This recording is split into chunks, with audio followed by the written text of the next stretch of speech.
السلام عليكم ورحمة الله تعالى وبركاته. كلنتي أبون داوديال ميل كستو aad ku sugantihiin kuna soo dhawaada muuqaal kooban oo maanta aan halkan idinku gula wadaagayo sheeko xiiso badan oo uu qoray nin la yiraahdo Axmed Karaama oo qoraa ah aan saaxiibnahay taasoo soo jiidatay boqolaal qof oo Soomaaliya anna waxaan jecelaystay in muuqaal kooban ka sameeyo arintaasi oo halkan aan idinku la wadaago si aad idinkuna aragtidiina uga dhiibataan.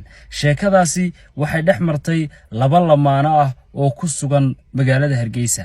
qisadu waxay ka mid tahay qisooyinkii ugu saameynta badnaa ee ka dhashay dabkii baabiiyay suuqa Waaheen. waayahay bal sheekadanu guda gali doonaa fariimihiina aragtiyihiina iyo sidaad u aragtaa sheekada laftigeedaba waxaad noogu qori doontaa commentiga hoose muuqaalkana sii share gareeya videogana noo like garee sababtoo ah waxa uu gaarayaa dad kale oo muhiima. wuxuu yiri wiil aanu asxaabnahay oo muddo 10 sano ah ka shaqeynayay suuqa Waaheen isla markaasina ka masruufi jiray si maalinle ah ugana xoogsan jiray ayaa waxa saameeyay shaqadiisii gubashadii suuqa la soo daristay kowdii bishan aynu ku guda jirno.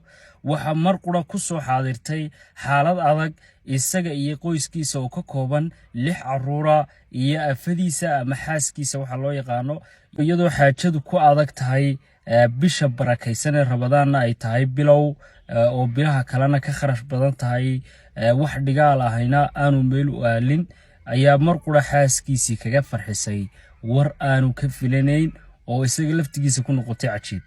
muddo 8 sanadooda oo ay wada joogeen masruufka uu siiyo ayay hagbad ka gali jirtay cajiib. waa marwil la yaab leh. waxa qorshaheedu ahaa in maalin ay hanti yeeshaan oo ay kaga raystaan kiradan daashatay ama ay ku maareyso maalin xaajadu ku cuslaato sida taxaajigeeda maanta la soo daristay oo kale. waxay u sheegtay in adduun dhan $10,000 Mareykanka ay ururisay muddadii ay wada joogeen isaguna aanu ka warqabin. farxad aawadiina ninka odayga ahi wuu ilmada cishan kari waayay ayaa qoraalka uu ku yiri Axmed Karaama. waxa qalbigiisa ay ka fujisay waran meel adag kaga taagnaa iyo mas'uuliyadii hore ka sii cuslayd oo uu la kulmay. qudhaydu markii uu qisadayni uga sheekeynayay buu qoraagu dareen farxad iyo yididiila leh bay galay. beedkan maasada ah ayaan maankayga ku soo maaxday kadib markii xikaayaadkaas saaxiibkay uu ii soo tabiyay. haddaan la isku dhimanayn nafta la isku dhiibayn soo ma aha dhalanteed.